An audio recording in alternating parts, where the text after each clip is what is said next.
I want to start, Morpheth. I was really taken by this depiction of Galadriel. She is more conflicted, almost a little more dangerous than I think we've really seen from adaptations of Tolkien before. I was wondering, did that surprise you as much as it, surprised me watching it? What was your initial take when you saw how Galadriel was depicted in the script?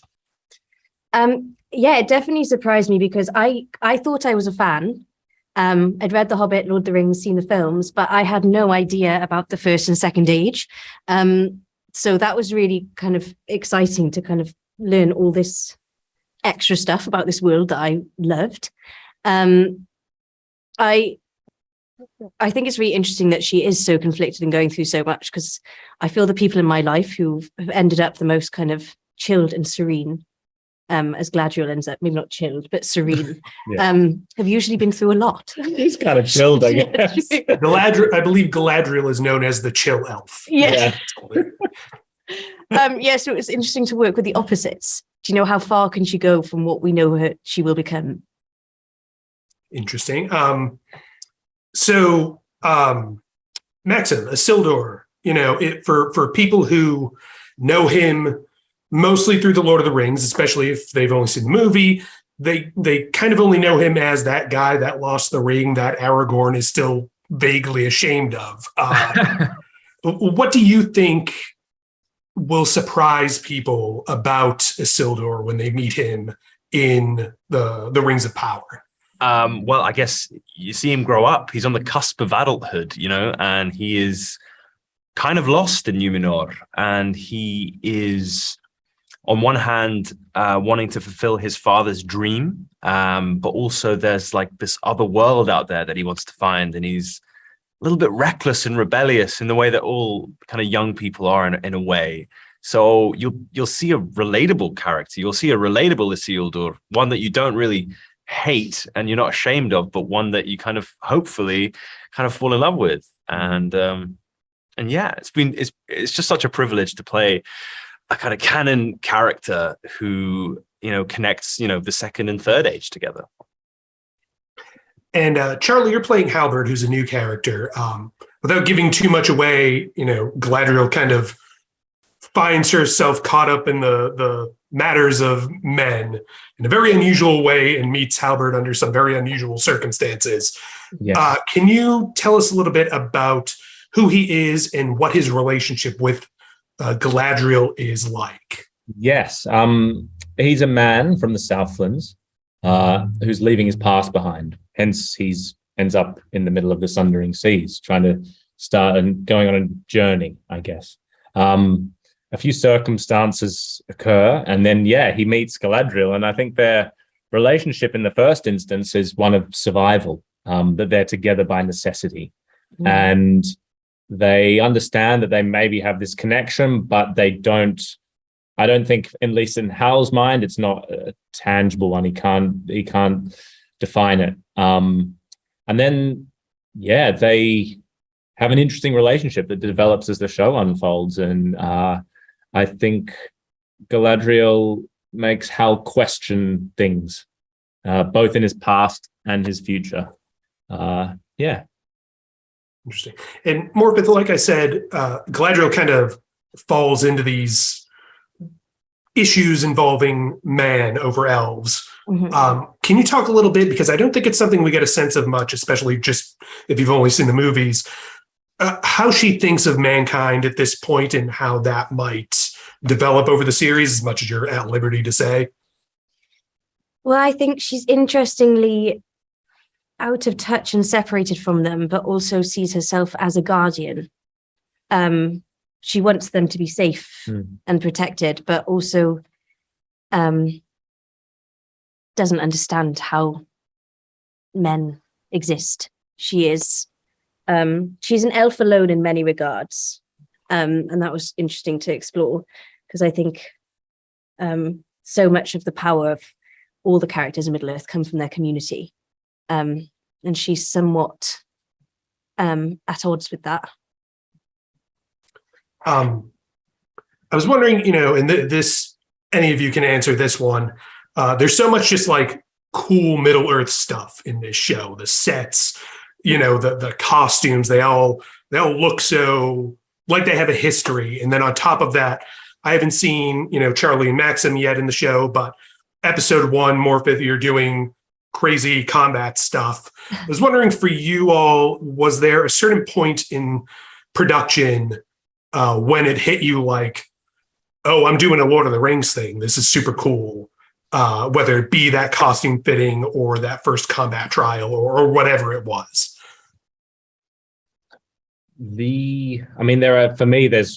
It's endless. Yeah, I think it's continual. That's the thing. It's like, I'm like, well, which one do I pick? I'm going to try and pick one that I haven't said before, so that there's something a bit more interesting. The first stunt session was a big one. When you come in and you realize the stunt team were so integral, and all stunt crews are, to our work and the work, this industry. And this job, they played such a massive role in welcoming us. And, we spent hours with them every day and doing things that challenged all of us, I think, and put us out of our comfort zones. So I think it was getting there and meeting these people and seeing the work that they'd already done. You're rocking up, we feel, quite early in the process, and they've been there for months. Yeah. Choreographing, preparing. So stepping into that world behind the scenes was, You're also working with a group of people who have worked with each other for years and done such intense, dangerous things together. So to be welcomed into a group that's so tight because of the nature of their work was amazing. And in the circumstances that we were in, even more special. What about you? I guess for me, the pinch me moment was watching the episodes for the first time, and the music that bounds all the worlds together, and that was just phenomenal and a really emotional, cathartic experience. Just reliving the year that we had, or multiple years that we've had in New Zealand in some cases, and what an amazing privilege to be part of such an epic show. And I'm so excited for you to see it and for everyone to see it. So I'm going to start with Daniel, because I feel like the character affectionately being called Meteor Man is the biggest question mark going into the show right now. Obviously, I don't expect you to be able to tell me much about him, but I'm wondering if you could tell me how he was described to you in these first couple episodes, what kind of direction you got and how to play him, just because he's such a otherworldly character when we meet him. Yeah, I mean, one of the brilliant things in the way that Patrick and JD, the showrunners, have sculpted that character is to enable me to have everything in every moment that I play. They've given me all the tools I need, all the information that I need. So I felt there was never a point when I was lacking in something, or I was confused, or I thought he was mysterious. I was able to play, an individual truth at any given specific moment, which was fantastic. And I know that he comes across as mysterious to everybody else, and he's shadowy, and nobody really knows where he comes from. I think he's got a deep sense of purpose. I think something really inside him is sort of cooking, and he is driven to follow that. And I suppose what we're going to see is how that desire, how that strength of purpose then affects all the communities that he comes into contact with. How dangerous that's going to be, we're just going to have to wait and see. It's going to be fun, just essentially being able to howl at your co-stars for the first couple episodes. Robert, I found Elrond really fascinating in these first couple episodes, because it seems like he's walking the line between politics and friendship in a really interesting way. And the way you play him, it's he seems very friendly, but is he maybe just manipulating people? Can you tell me a little bit about your kind of interpretation of who he is, as much as you're willing to say up front? I feel like he's connected to doing what is necessary, but at the same time, I think what you're referring to in those first 2 episodes is a really great opportunity. He's got a best friend over in Khazad Dûm who could potentially help him in a certain project, and he could bring people together, which I think is like one of the biggest, one of his best traits, and he tries to do that.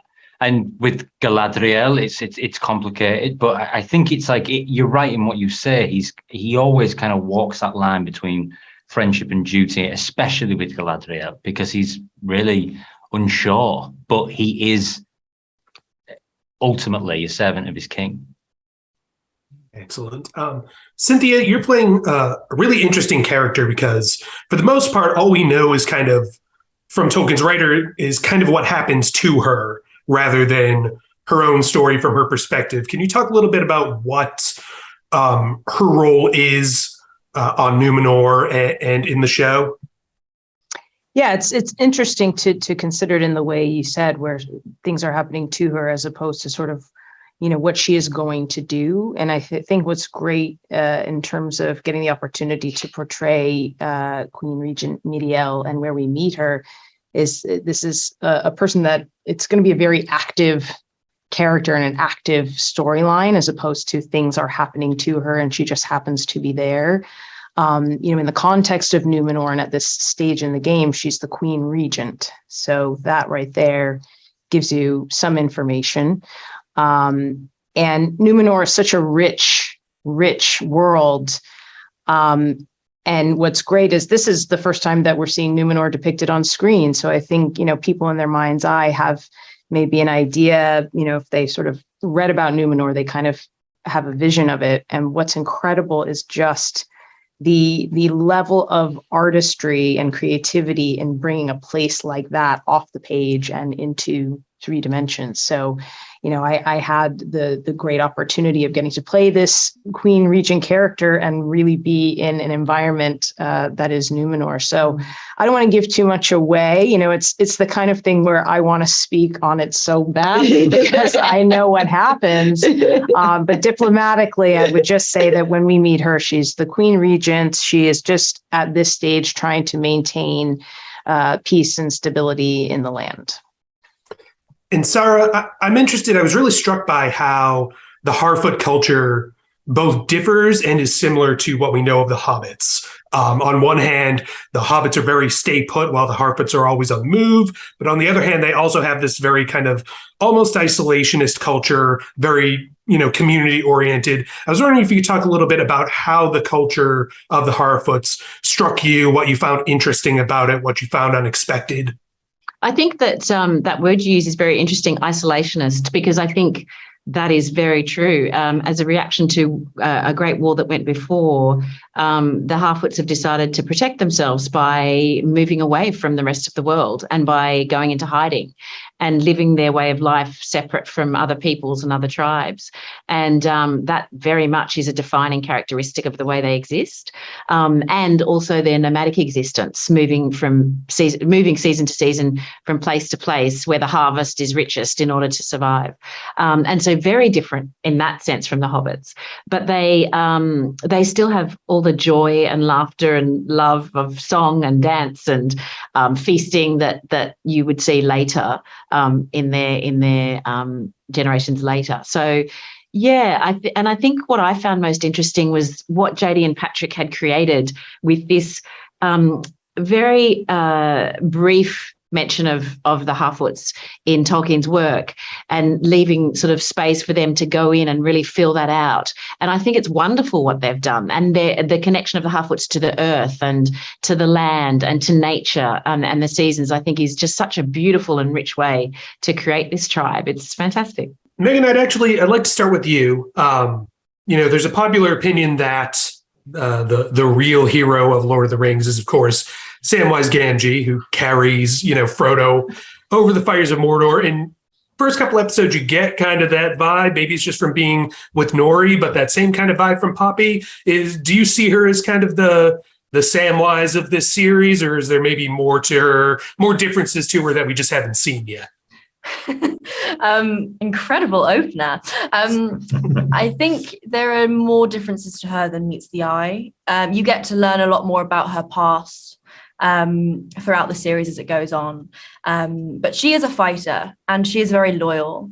But the friendship between her and Nori they are the yin to each other's yang.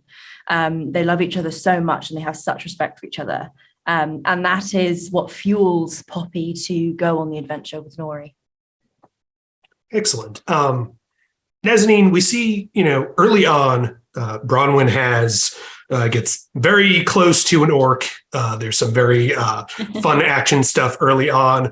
Can you talk a little bit about what it was like filming that? Are those orcs as, unsettling on set as they are on screen? What was the training like for that? Yeah, there is an incredible scene that I felt very privileged to do, to be a part of in episode 2, for which I trained an awful lot to get to that point of sort of strength and stamina and stunt ability that I'd never done before. But to be in close contact with an orc, and the actor playing the orc, I have to say, just all of the actors playing orcs, the longest time in the makeup chair, just they couldn't really go to the bathroom all day because of their costume. So it's very, very challenging for them, and also extremely frightening. I mean, very believable, that makeup and costume, but it was very empowering. I won't lie. That was a moment of sort of like, just, this little thing, meaning myself, comes out of nowhere. And so I don't want to spoil it for anyone, but there's more to Bronwyn than meets the eye. Excellent.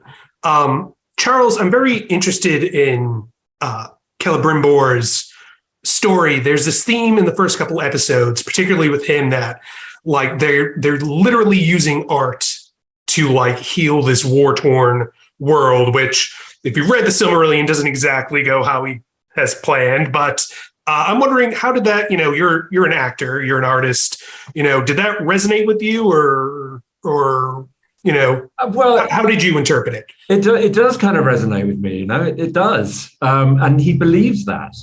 And he's capitalizing as much as he can on the existing relationship with the dwarves in Khazad-dûm. And there are other motives there too, which we will see as we go further into the series. But although we do equate beauty with being a possible healer, we must also remember that Tolkien had a great wariness of particularly what he exhibits within the Elves of Eregion, which is this desire for excellence in science and technology and all these things. And I find it very interesting that even though he thinks that beauty can heal, that also couched within that belief is a desire to pursue scientific endeavor.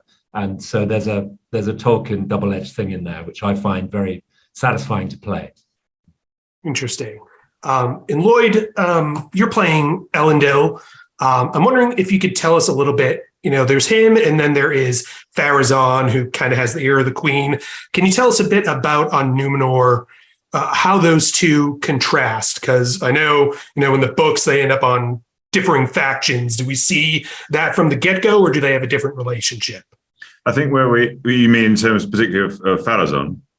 Well, Pharazôn and larger on Numenor. Yeah, I mean, I think with Numenor, where we first see it, they're on the cusp. So it's the beginning of a schism in society, which is more loyalty to the faithful and the elven ways, and the newer Numenor, which is seeking a sort of nationalism, which feels that they are becoming more powerful than elves. Obviously, there's an envy about the elven immortality, and that is driving change within Numenor.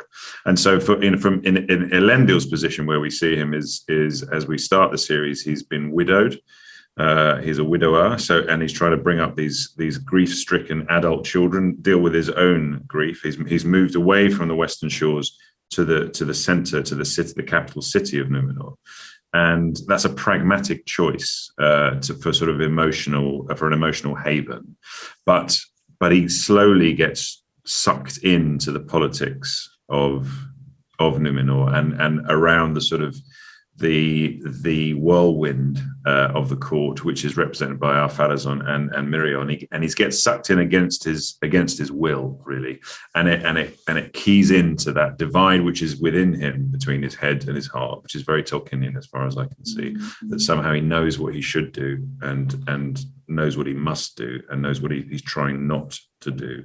And indeed, that polarization that's coming in society ends up being represented in his actual family with his children. So I think JD and Patrick have set him up brilliantly, given that we know very simple signpost along the way, but we don't really know who Elendil is, other than by the end he's a hero archetype because of his self-sacrifice at the end, with against Sauron. But how he gets there and who he is within that, and where his fallibilities lie, because if Tolkien had sketched him out, this would be a fallible man who would probably make many a mistake and be subject to the fall, as are the rest of us. I want to start with Emma. You're playing a new character. You're playing Elendil's daughter. I was wondering if you could tell us a bit about what this new character, Arian, I believe her name is, brings to the story of Numenor and that family that maybe we wouldn't have gotten if it were just Isildur and his father. Right. Yeah. I mean, the family's kind of fractured when you meet them. Our mother has just died, so we're all kind of dealing in our own way with that grief. The middle brother, Anarion, has sort of run off to the western side of the island. And Isildur is kind of toying with that idea as well. And Elendil, my father, and I are the only two kind of trying to keep the family together. Sorry, I've lost myself. What was the question? I was just asking what the character brings to that story, what kind of perspective there is. It's manifold, because when you watch the films, you only see this very famous moment where my brother does something very naughty. And you get to see him before that, when he's a young adult and he's sort of navigating the world, and you see his home life, which is warm, and there's friction, and like there isn't any family.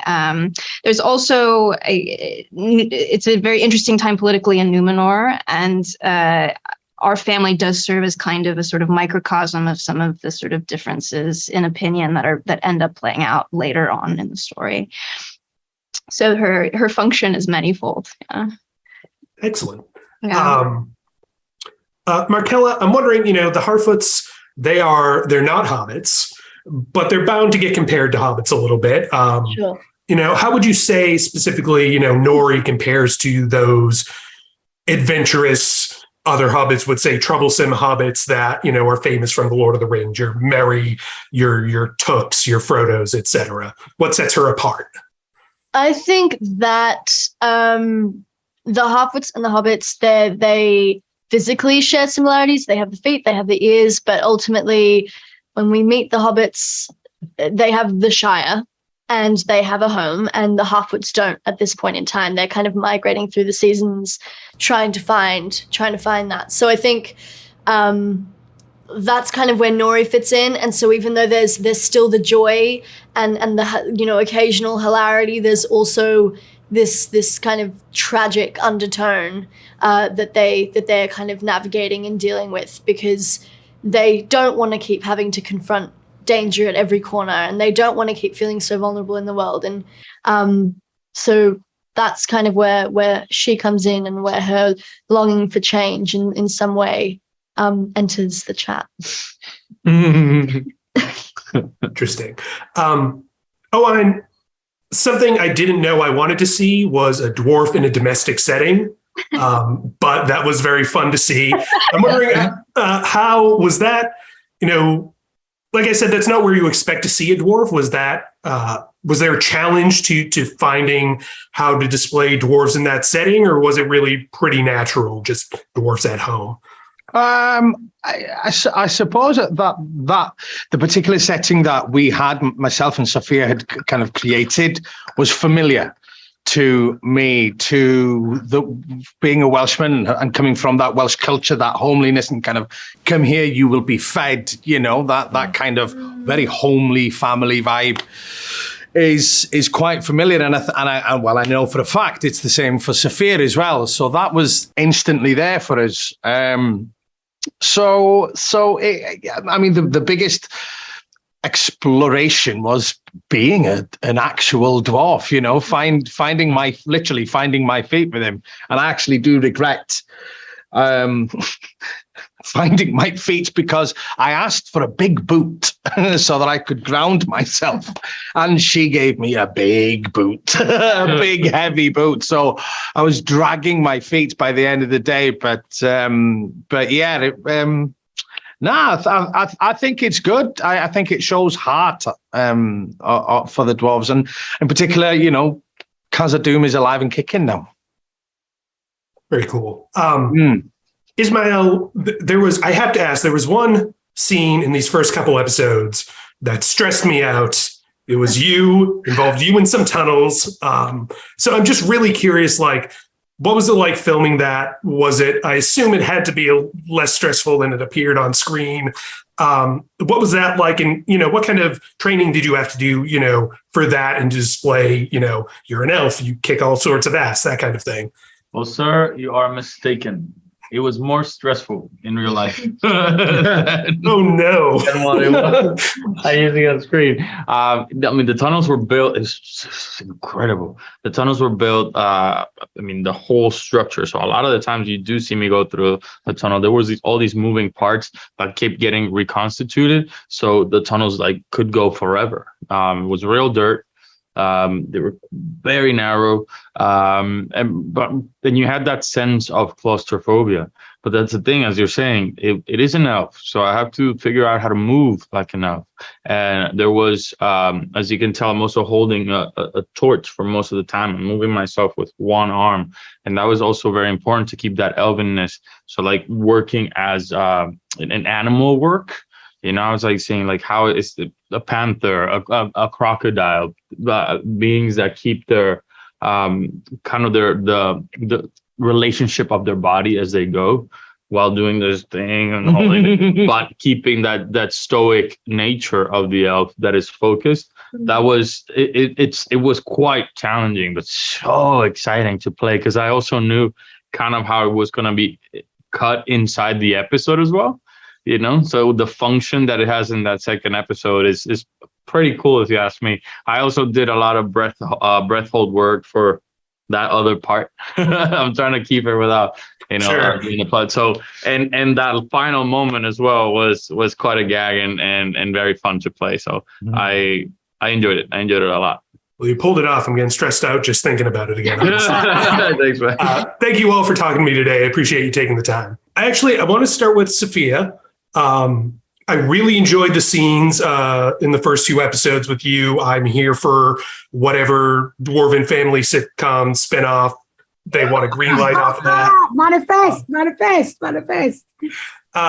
It's really interesting to see, a female dwarf because I think they get mentioned as they might have beards in the movies or whatever. So that's all we really get in live action of them, which is nothing. So I'm wondering what was important to you about depicting the first female dwarf in a live action thing for Rings of Power?